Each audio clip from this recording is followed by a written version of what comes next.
ప్రప్రథమంగా గాంధీ భవన్ బీట్ విలేకరులకి ఫోటోగ్రాఫర్లందరికీ కూడా మనస్ఫూర్తిగా నా ధన్యవాదాలు. సుదీర్ఘకాలంగా పిసిసి ప్రెసిడెంట్గా, అంతకుముందు వర్కింగ్ ప్రెసిడెంట్గా, అంతకుముందు క్యాబినెట్ మంత్రిగా మీ అందరికీ చాలా కాలం నుంచి మనం దగ్గర మిత్రులుగా, కుటుంబ సభ్యులుగా ఉన్నాం. రేపు బాధ్యతలు అప్పగించే ఈ సమయంలో నేను ప్రత్యేకంగా మీ అందరితోని ఒకసారి జస్ట్ కలిసి మాట్లాడాలి, ప్రజెంట్ ఇష్యూస్ మాట్లాడదాం, అండ్ మీ అందరితో కూడా కలిసి ఛాయ్ తాగుదామని చెప్పి ఈ యొక్క సమావేశం పిలవడం జరిగింది. Thank you for coming.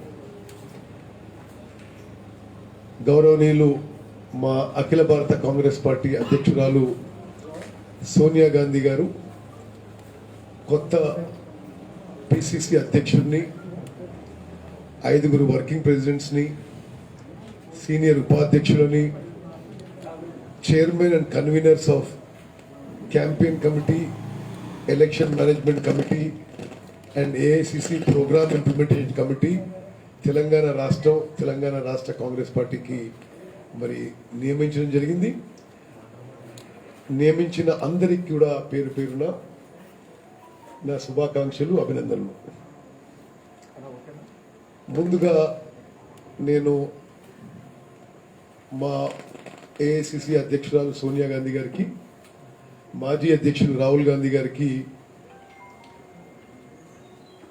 సుదీర్ఘకాలం పిసిసి ప్రెసిడెంట్గా పనిచేసే అవకాశం ఇచ్చినందుకు ధన్యవాదాలు తెలియజేస్తూ, పిసిసి ప్రెసిడెంట్గానే కాదు, సుమారు 6.5 ఏళ్ళు పిసిసి ప్రెసిడెంట్గా, కొంత సమయం వర్కింగ్ ప్రెసిడెంట్గా, అంతకుముందు ఉమ్మడి ఆంధ్రప్రదేశ్లో క్యాబినెట్ మంత్రిగా, మరి ప్రస్తుతం ఎంపీగా, అంతకుముందు 5 సార్లు ఎమ్మెల్యేగా కాంగ్రెస్ పార్టీ పక్షాన పనిచేసే అవకాశం ఇచ్చినందుకు సోనియా గాంధీ గారికి, రాహుల్ గాంధీ గారికి నా మనస్ఫూర్తిగా నా ధన్యవాదాలు తెలియజేస్తున్నా. అదేవిధంగా తెలంగాణ రాష్ట్రంలో ఉన్న 119 నియోజకవర్గాల్లో బహుశా కాంగ్రెస్ పార్టీలో మండల స్థాయి నుంచి నియోజకవర్గ స్థాయి, జిల్లా స్థాయి వరకు నాకు తెలియని వాళ్ళు లేకపోవచ్చు. ఈ 119 నియోజకవర్గాల్లో మరి సుమారు 650-700 మండలాల్లో కాంగ్రెస్ పార్టీ నాయకులు, కార్యకర్తలు ఈ సుదీర్ఘకాలం పిసిసి ప్రెసిడెంట్గా ఉన్న ఈ సమయంలో మరి నా మీద చూపిన ప్రేమ, అభిమానానికి మనస్ఫూర్తిగా నాయకులకి, కార్యకర్తలందరికీ కూడా ధన్యవాదాలు తెలియజేస్తున్నాను. ఈ సందర్భంగా నేను ఒక విషయం మీ ద్వారా రాష్ట్రానికి, కాంగ్రెస్ కుటుంబ సభ్యులకు కూడా తెలియజేస్తున్నాను. తెలంగాణలో Congress party has a good presence. 12,765 గ్రామ పంచాయతీల్లో, 141 మున్సిపాలిటీల్లో అన్ని పార్టీల కంటే క్షేత్రస్థాయిలో బలంగా, సంస్థాగతంగా కాంగ్రెస్ పార్టీ ఉంది. దీనికి ప్రధాన కారణం కాంగ్రెస్ పార్టీకి బలం, కార్యకర్తలు ఒక చెమట, రక్తం, కన్నీళ్లతో ఈ కాంగ్రెస్ పార్టీని సుదీర్ఘకాలంగా ఎన్నో జనరేషన్స్ నుంచి నిలబెట్టడం జరిగింది. It's because the sweat, blood and tears of Congress workers across the state that Congress party is in a respectable position in all 12,765 gram panchayats and 141 municipalities. నేను ఈ బాధ్యతలు అప్పగించే సరే ఈ సందర్భంగా, అంటే రేపు చేస్తున్నా కానీ ఈ రోజే మాట్లాడదాం అనుకున్నాను. సందర్భంగా నేను మనస్ఫూర్తిగా కాంగ్రెస్ కార్యకర్తలకి సల్యూట్ చేస్తున్నాను.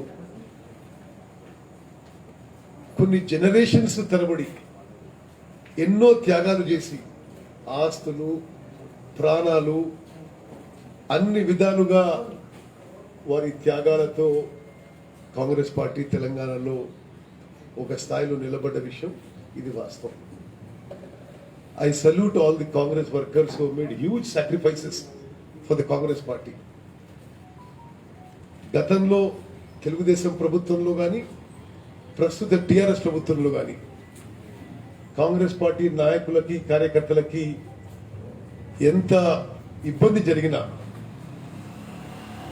ఎంత ఆస్తి ప్రాణ నష్టం జరిగినా, ఎంత హరాస్మెంట్ జరిగినా, ఎంత గవర్నమెంట్ అండ్ పోలీస్ హరాస్మెంట్ జరిగినా మరి కాంగ్రెస్ పార్టీని గ్రామ గ్రామాన మరి ప్రతి పట్టణంలో నిలబెట్టిన కాంగ్రెస్ కార్యకర్తలకి నేను సల్యూట్ చేస్తున్నాను. ఎప్పటిలాగే నేను పిసిసి ప్రెసిడెంట్ పదవి నుంచి దిగిపోతున్నచ్చు, కానీ తెలంగాణ రాష్ట్రంలో ప్రతి కార్యకర్తకి బహుశా నా ఫోన్ నెంబర్ లేని కార్యకర్త ఉండకపోవచ్చు. నేను పర్సనల్గా ఫోన్ మీద కూడా 24 గంటలు అందుబాటులో ఉంటాను.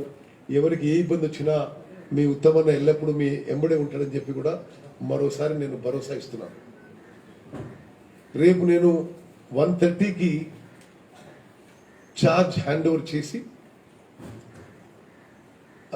ఒక 10 రోజుల పాటు నేను జిందాల్ నేచర్ క్యూర్ సెంటర్ బెంగళూరులో కొంత పోస్ట్ కోవిడ్ కాంప్లికేషన్స్ ఉన్నాయి కాబట్టి కోలుకోవడానికి జిందాల్ నేచర్ క్యూర్ సెంటర్లో రేపు సాయంత్రమే ప్రయాణం అవ్వడం జరుగుతుంది. అక్కడి నుంచి నేరుగా పార్లమెంట్ పోతాను. పార్లమెంటు 19th జూలై 19 జూలై నుంచి మరి నెల రోజుల పాటు మాన్సూన్ సెషన్ ఆఫ్ పార్లమెంట్ ఉంటుంది. ఒక ఎంపీగా కాంగ్రెస్ పార్టీ పక్షాన నేను పార్లమెంట్లో ప్రస్తావించే అంశాలను కూడా నేను ఆల్రెడీ నోటీసులు పంపించడం జరిగింది పార్లమెంట్లో రెలవెంట్ సెక్షన్కి. ఆ అంశాలు కూడా మీ ముందు ఈరోజు నేను వస్తున్నాను. నేను మళ్ళీ మీతో మాట్లాడే అవకాశం ఉండకపోవచ్చు. ఒకటి, తెలంగాణ రాష్ట్రం ఏర్పడ్డది, నేను ఇది పార్లమెంట్లో కూడా చెప్పబోతున్నాను, ఎంతో కష్ట నష్టాలకు వచ్చి తెలంగాణ రాష్ట్రంలో నీటి వాటా రక్షించడానికి తెలంగాణ రాష్ట్రం ఏర్పరిచాడు. దురదృష్టకరం ఏంటంటే ఉమ్మడి ఆంధ్రప్రదేశ్ కంటే తెలంగాణ ఏర్పడ్డ తర్వాత తెలంగాణ నీటి వాటాలో ఎక్కువ అన్యాయం జరుగుతుంది. ఇది ఎంత దురదృష్టకరమైన విషయం అనేది మరి దీనికి ఇక్కడున్న కేసీఆర్ ప్రభుత్వం, అక్కడున్న బీజేపీ ప్రభుత్వం డైరెక్ట్గా వాళ్ళ రెస్పాన్సిబిలిటీ అని చెప్పి కూడా నేను మనవి చేస్తున్నాను. ఈ విషయం పార్లమెంట్లో కూడా ప్రస్తావించబోతున్నాను. కొన్ని అంకెలు మీకు నేను చాలా క్లుప్తంగా మాట్లాడుచుకున్నాను. I keep it very short the whole press meet. ఒకటి, గ్రావిటీ ద్వారా వచ్చే కృష్ణా నది జలాలు అంటే ఈ రోజు వరకు కూడా వస్తున్న నీళ్లు, అంటే ఈ అంశాలు మీకు గతంలో నేను చెప్పుంటాను, కానీ ఈ అంశాలు పార్లమెంట్లో ప్రస్తావిస్తున్నాను. నేషనల్ లెవెల్లో కూడా తెలంగాణ రైతుల పక్షాన, ప్రజల పక్షాన మరి పోరాటం చేస్తున్న విషయం మీకు మనవి చేస్తూ, పోతిరెడ్డిపాడు ఎక్స్పాన్షన్ 40,000 క్యూసెక్ల నుంచి 88,000 క్యూసెక్కి అఫీషియల్ గా పని మొదలు పెట్టిండ్రు. అంటే 4 టీఎంసీలు ఇప్పుడు పోతున్నది, 8 టీఎంసీలు పోతిరెడ్డిపాడు ఎక్స్పాన్షన్ పని మొదలు పెట్టిన తర్వాత కల్వకుంట్ల చంద్రశేఖరరావు గారికి ముఖ్యమంత్రి కుర్చీలో కూర్చునే అర్హత ఉందా అని చెప్పి తెలంగాణ రైతులు, ప్రజలు కూడా అడుగుతున్నారని చెప్పి నేను మనం చేస్తున్నాను. Telangana was formed to protect river water share. Telangana ఏర్పడ్డ అన్యాయం జరుగుతుందంటే ఇది ఎంత దుర్మార్గమైన విషయం ఒకసారి ఆలోచన చేయాలి. అదేవిధంగా పోతిరెడ్డిపాడు ఎక్స్పాన్షన్ లో 4 టీఎంసీ నుంచి 8 టీఎంసీ పెంచుతున్నారు. సంగమేశ్వర్ లిఫ్ట్ కొత్తగా లిఫ్ట్ కట్టి రోజుకి 3 టీఎంసీ కొత్త లిఫ్టిగేషన్ స్కీమ్ పని మొదలు పెట్టింది. అంటే ఇప్పుడు గ్రావిటీ ద్వారా ఉచితంగా తెలంగాణకి రూపాయి ఖర్చు లేకుండా వస్తున్న 11 టీఎంసీ నీళ్లు ఆంధ్రాకి తరలించడానికి పోతుంటే మరి కల్వకుంట్ల చంద్రశేఖరరావు ఇంత పెద్ద పెద్ద మాటలు మాట్లాడాయన. వారి వైఫల్యం కాదా అని చెప్పి నేను ఈరోజు ప్రశ్నిస్తున్నా. ఈ విషయాన్ని నిజంగా కూడా ఒక రాష్ట్రం నుంచి ఇంకో రాష్ట్రానికి గ్రావిటీ ద్వారా వచ్చే 11 టీఎంసీ నీళ్లు ఈ దేశ చరిత్రలోనే అరుదైన సంఘటన. తీవ్రమైన అన్యాయం, ఇది ఒక దుర్మార్గమైన చర్య. మరి ఇదేమో ఇప్పుడు గ్రావిటీ ద్వారా మనకు ఫ్రీ వస్తున్నాయి 11 టీఎంసీ ఆఫ్ రండి 11 టీఎంసీ ఆఫ్ వాటర్ ఫ్రీ వస్తున్నాయి, గ్రావిటీ ద్వారా వస్తున్నాయి. మనం కరెంట్ లేదు, దానికి ఫ్రీగా నేల మీద వచ్చేస్తున్నాయి. ఆ నీళ్ళేమో పోగొట్టుకుంటున్నాము. ఈ అంకెలు మీరు కూడా కొంత నోట్ చేసుకో. ఎంత సీరియస్ గా ఇది జరుగుతుందంటే,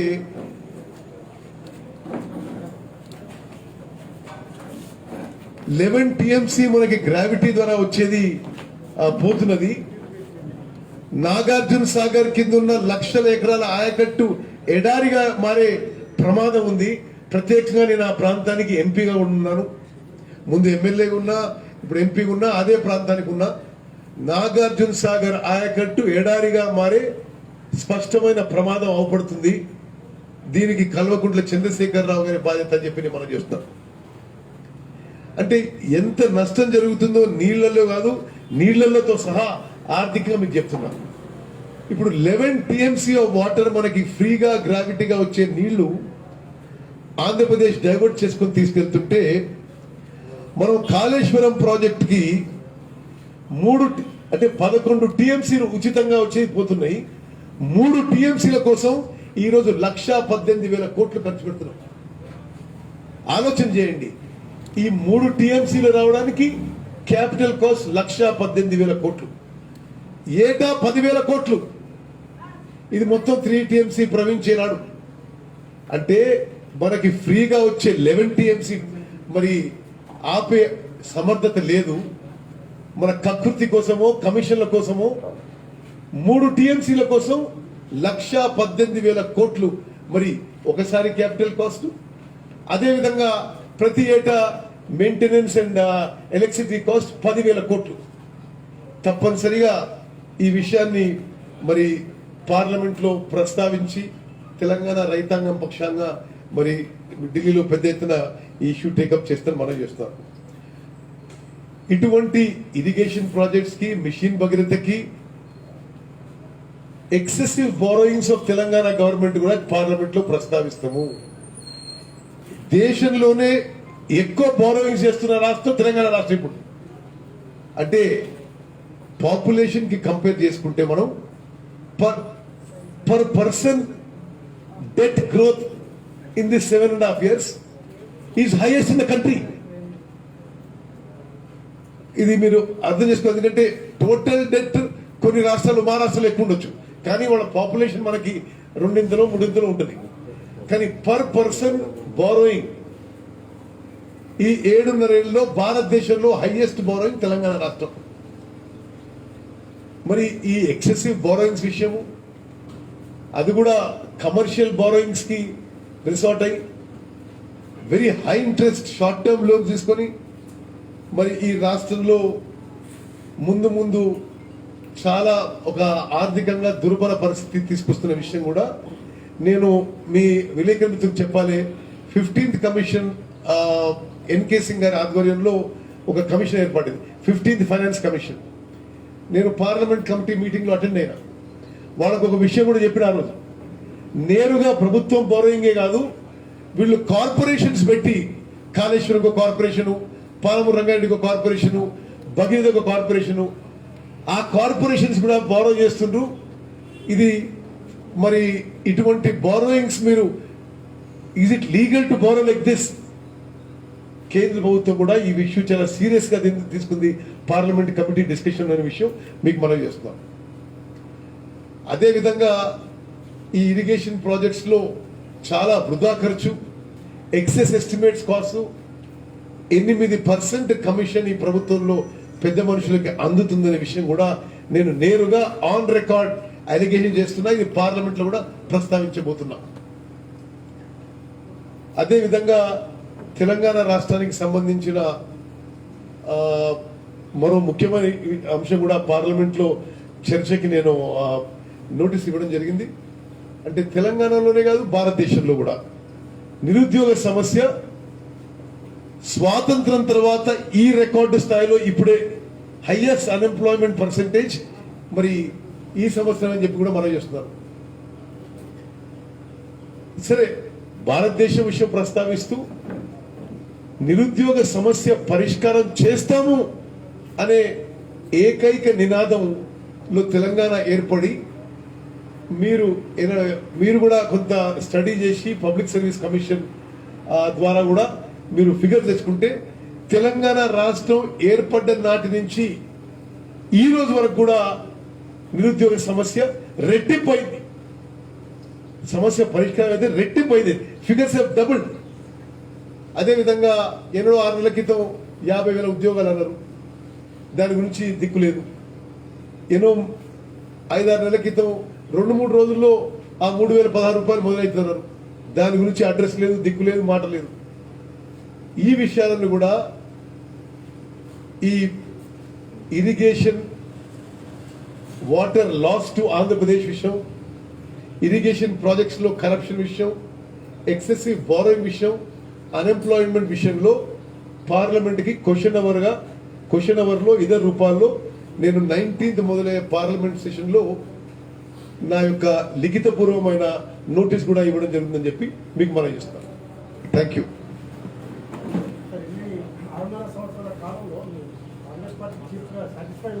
సరే రాములు, నేను ఈరోజు క్వశ్చన్స్ వద్దు. ఓకే, అట్టగా ఇప్పుడు మీరు అడుగుతారు, నేను అడుగుతా అంటే ఇప్పుడు ఈ టైం మనం కాంట్రవర్ట్ చేసుకునే కాదు. మీరందరికీ ఛాయ్ దాపి మీ అందరికీ మీకు